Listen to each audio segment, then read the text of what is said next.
I'm gonna hold your hand while I say this, but after working with video businesses in every niche imaginable over the past 3 years, I need to tell you the brutal truth about why promising looking streaming businesses still fail. It's not because your niche is too small. It's not because people don't want to pay for subscriptions. Heck, it's not even because there's too much competition. The real reasons are much more basic than that. But most creators are too busy making excuses to actually fix them. So buckle up, because we're going deep on the 5 critical mistakes that are killing your video business right now. First up, you don't know jack about your audience. But Kylie, I've been creating content for years. I know exactly who watches my stuff. No, you don't. You know who used to watch your stuff. You know who you think should watch your stuff, but you have no idea what they actually want from you right now, today. Because when is the last time you actually asked them?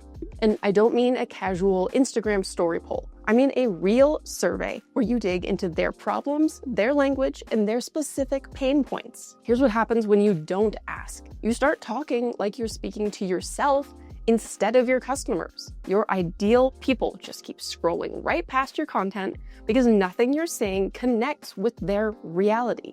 Just a few weeks ago, I met a yoga coach who thought her audience wanted to look youthful. But after doing some research and listening to her people, she found out they just want to feel confident in their own skin. That is a major disconnect between belief and reality. And it needs completely different messaging and completely different content strategy too. You need to survey your audience at least once a year, and do it in 3 segments: social media followers who haven't bought, email subscribers who haven't bought, and customers who have paid you for something. You can use Google Forms, offer an incentive, and then give them 48 to 72 hours to respond. Then take screenshots or save the responses, because those answers are going to be how you update your messaging. So stop guessing and start asking. The second massive mistake that is absolutely murdering your business is you think you have a funnel, but what you actually have is a pipe dream. Because most of you think this is a funnel: YouTube video, link in bio, membership sign up. That is not a funnel. That is a prayer. Because here is the reality. Recurring subscriptions are a huge ask. They require trust, and they require proof that you can deliver value consistently over time. But you're trying to take someone from never heard of you to give me $30 a month in one step. So it's not enough. A good funnel will have nurturing built in, and it builds trust in who you are and what you offer. And usually that means signing someone up for your email list. If you do it right, it'll look a lot more like this: YouTube video to lead magnet with an email sequence that builds trust, and then membership offer. The most successful creators I've interviewed almost never sell memberships directly from their social content. Never. The content gets people to the lead magnet, and the lead magnet is what gets people into the email sequence.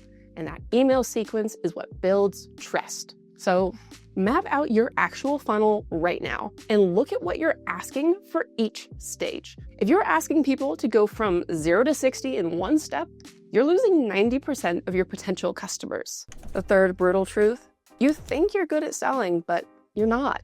And your calls to action are proof of how bad you might be at this. Because let me guess, your CTA sounds exactly like this. If you want more content like this, check out my membership, link in bio. Wow.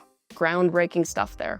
I'm sure people are just tripping over themselves to throw money at that irresistible offer. Shut up and take my money. Because what you just said is, give me money for more of the same free stuff you just got. Good selling has nothing to do with your features and everything to do with transformation. Who are your customers right now? And what will they become with your platform? And secondarily, how will you get them there? Even if you run an entertainment business, this still applies. Because let's say you have a horror movie streaming app. Your customers don't want to hear 100+ movies. They want to go from bored to terrified through films they can't find anywhere else. Do you hear the difference in how compelling that is? Even me, a horror movie weenie, is more interested in the second one. Your fourth mistake: your email marketing is either non-existent or terrible. I know. Email feels old school, and you'd rather focus on social media because it's more fun. But one newsletter a month doesn't cut it anymore, and I better not see you only sending an email blast when you have something to sell. Here's how this should actually work. You send valuable content, tips, insights, behind the scenes stuff for weeks or even months without asking for anything. You're genuinely helping people solve problems and improve their lives. Then, when you do make an ask, people actually listen because you've built trust over time with them. But most of you flip this backwards. You send one helpful email, then immediately hit them with a sales pitch. Or worse, you only email when you're launching something. I want you to take a look at what you're sending.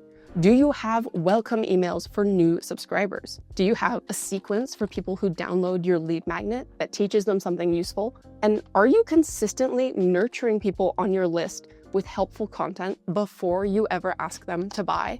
Do you even know what value you're providing in your emails?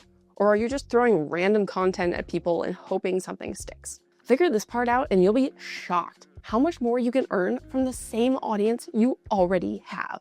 And the fifth mistake that is killing your business, your copywriting's generic and boring.